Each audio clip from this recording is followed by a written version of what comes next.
இன்றைக்கு the life of abundance என்ற தலைப்பில் நான் பேச விரும்புகிறேன். That is what God's dream is. That is what God's plan is.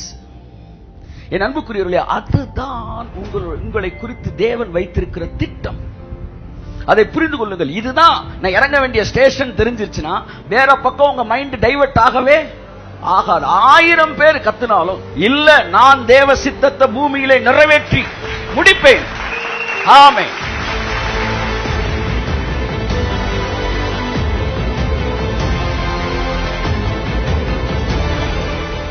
The abundant life, that is what God's plan. அதுதான் தேவனுடைய, that's what God's plan is. அதுதான் தேவனுடைய திட்டம். அதை நீங்கள் புரிந்து கொள்ள வேண்டும்.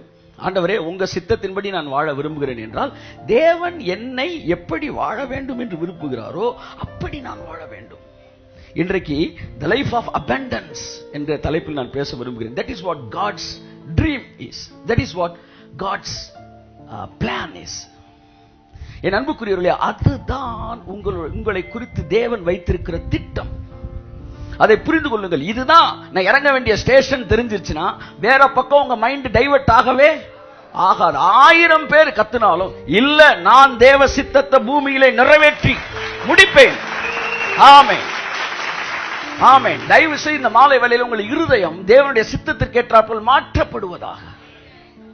நேபுகாத்நேச்சர் சொன்னான், வேதம் சொல்லுகிறது அவன் புத்தி அவனுக்கு திரும்பி வந்தது. எலியகுமாரனை பற்றி வேதம் சொல்லுகிற அவன் புத்தி அவனுக்கு திரும்பி வந்தது. 2 பேருக்கும் புத்தி திரும்பி வந்த உடனே அவங்க ராஜ வாழ்க்கையும் திரும்பி வந்தது. ஏதேனில் பழத்தை புசித்த போது தொலைந்த புத்தி கர்த்தருடைய வார்த்தையை கேட்கும்போது என்ன செய்யட்டும்? திரும்பி வரட்டும். புத்தி திரும்பி வந்தால் நம்முடைய வாழ்க்கையில் ஆசீர்வாதங்கள் திரும்ப வரும். ஆமென் சொல்லுவோம். இன்னைக்கு என்ன சொல்லிட்டான் பிசாசு? பிசாசுக்கு ஒரு ஈஸியான ஜாப் என்னன்னா, ஒரு சர்ச்சில் வந்து ஒரு 10,000 பேர் இருக்கிறாங்க அப்படின்னா 10,000 பேரையும் பார்த்து தனித்தனியா பேசுறதை விட அந்த ஊழியக்காரை பார்த்து சிங்கிளா பேசிட்டோம்னா அவர் 10,000 பேரை பேசிடுவாரு. அதனால அவன் தனித்தனியா பேசலாம் ரிஸ்க் எடுக்கிறது இல்ல. சனிக்கிழமை நைட்டு ஊழியக்காரன் பக்கத்தில் உட்காந்துரு, நம்ம கிட்ட எல்லாம் வர முடியாது. ஆமென் சொல்லுங்க. ஆமா, ஹல்லேலூயா. தேவனுடைய திட்டம் என்ன என்பதைத்தான் பேசுவதற்கு அழைக்கப்பட்டிருக்கிறோம்.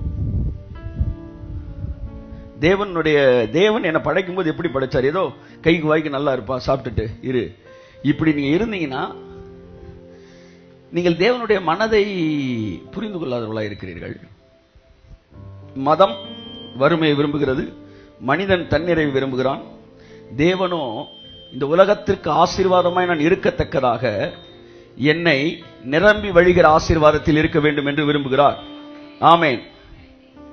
நீங்கள் வறுமையில் இருந்தால் உங்களுக்கு துரோகம் செய்கிறீர்கள். நீங்கள் தன்னிறைவில் இருந்தால் மற்றவர்களுக்கு துரோகம் செய்கிறீர்கள். நீங்கள் நிரம்பி வழிகிற ஆசீர்வாதத்தில் இருந்தால் நீயோ அநேக தேசங்களுக்கு கடன் கொடுப்பாய், நீயோ கடன் வாங்காமல் இருப்பாய். அப்ப கடன் நீ கொடுப்பாய் அப்படின்னாலே கடனுக்கு தேவையான சில ஆட்கள் இருக்கிறான்னு அர்த்தம். அவனுக்கு யாருமே கடன் தர மாட்டான், நீ தான் கடன் கொடுப்பாய். ஆமா, மக்களுக்கு அல்ல, தேசத்திற்கு. ஆமென் சொல்லுவோம். என் அன்புக்குரியவர்களே, சோ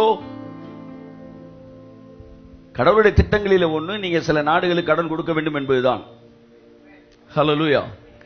சோ இதெல்லாம் எப்ப நடக்குதுன்னா, நீங்க நிரம்பி வழிகிற ஒரு இடத்திற்கு வரும்போது நன்மை செய்தால் உனக்கு இருக்கிற பலத்தின்படி நன்மை செய். எனக்கே பலன் இல்லை சார் அப்படின்னா நான் நன்மை செய்ய வேண்டிய அவசியம் இல்லை என்கிற இடத்திற்கு நான் வருகிறேன். ஆனால் தேவன் என்னை நன்மை செய்ய வேண்டும் என்று விரும்புகிறார்.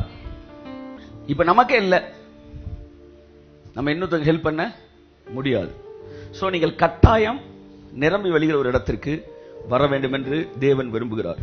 நீங்கள் தினக்கூலியா இருக்கலாம், வாரக்கூலியா இருக்கலாம், மாத சம்பளமா இருக்கலாம், இல்ல வருஷந்தோறும் வந்து உங்களுடைய என்னது ப்ராஃபிட் அல்ற மிகப்பெரிய பிசினஸ் மேனா இருக்கலாம். ஒன்று தெரிந்து கொள்ளுங்கள், நீங்கள் நிரம்பி வழிகிற ஒரு ஆசீர்வாத வாழ்க்கையில் வாழ வேண்டும் என்பதே தேவனுடைய திட்டமாய் இருக்கிறது.